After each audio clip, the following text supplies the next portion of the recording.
আসসালামু আলাইকুম, welcome to Sitara mini kitchen. আজকে আমি আপনাদেরকে আরও একটি ভর্তার রেসিপি করে দেখাবো। আজকের রেসিপিতে থাকছে পোড়া বেগুনের ভর্তা। এই জনপ্রিয় ভর্তাটি কিন্তু আমরা কম বেশি সবাই বানিয়ে থাকি। অল্প কিছু উপকরণ দিয়েই এই ভর্তাটি ঝটপট তৈরি করে নেওয়া যায়। আশা করছি আজকের এই সহজ রেসিপিটি সবার কাছে অনেক ভালো লাগবে। রেসিপিটি ভালো লেগে থাকলে আমার চ্যানেলটি সাবস্ক্রাইব করবেন আর বেল বাটনটি অন করে রাখবেন আমার পরবর্তী ভিডিওর নোটিফিকেশন সবার আগে পাওয়ার জন্য। এই ভর্তাটি করার জন্য এখানে আমি আগে থেকেই 3টা বেগুন এইভাবে করে গ্যাসের চুলায় পুড়ে নিয়েছি। আপনারা চাইলে যে কোনো চুলায় অথবা গ্যাসের চুলায় এই বেগুনগুলো এভাবে পুড়ে নিতে পারেন। এখন এই বেগুনের খোসাগুলো ভালো করে ছাড়িয়ে নিতে হবে। বেগুন পোড়ানোটা আপনাদের সাথে শেয়ার করছি না। আর বেগুন পোড়ানোর আগে বেগুনের গায়ে কিন্তু অবশ্যই একটু সরিষার তেল লাগিয়ে নিতে হবে। আর এই বেগুনের খোসাগুলো খুব সাবধানে ছাড়িয়ে নিতে হবে।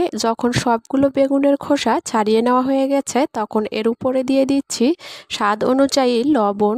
এখন এর মধ্যে দিয়ে দিচ্ছি একটা শুকনা মরিচ আর হচ্ছে 2টা কাঁচা মরিচ আগে থেকেই ভালো করে ভেজে নিয়েছি। এখন এগুলো লবণের সাথে ভালো করে ম্যাশ করে নিতে হবে। ভালো করে যখন ম্যাশ করে নেওয়া হয়ে যাবে তখন এর মধ্যে দিয়ে দিচ্ছি 1 চা চামচ সরিষার তেল। আবারও মরিচের সাথে তেলটা খুব ভালো করে মিশিয়ে নিতে হবে।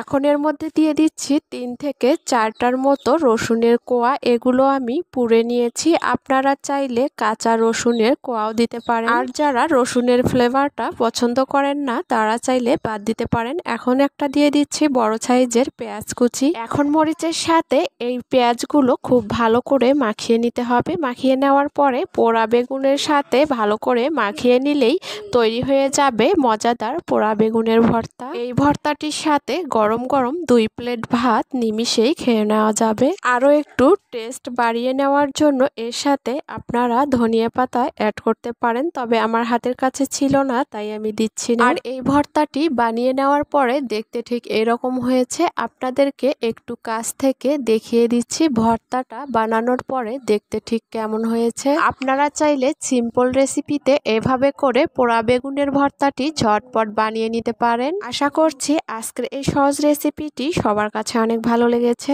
আজকের রেসিপিটি আপনাদের কাছে কেমন লেগেছে অবশ্যই কমেন্টে জানাবেন আর ভিডিওতে একটা লাইক দিতে ভুলবেন না। আজ এ পর্যন্তই। এতক্ষণ আমার সঙ্গে থাকার জন্য সবাইকে অনেক ধন্যবাদ। সবাই ভালো থাকবেন, সুস্থ থাকবেন। আল্লাহ হাফেজ।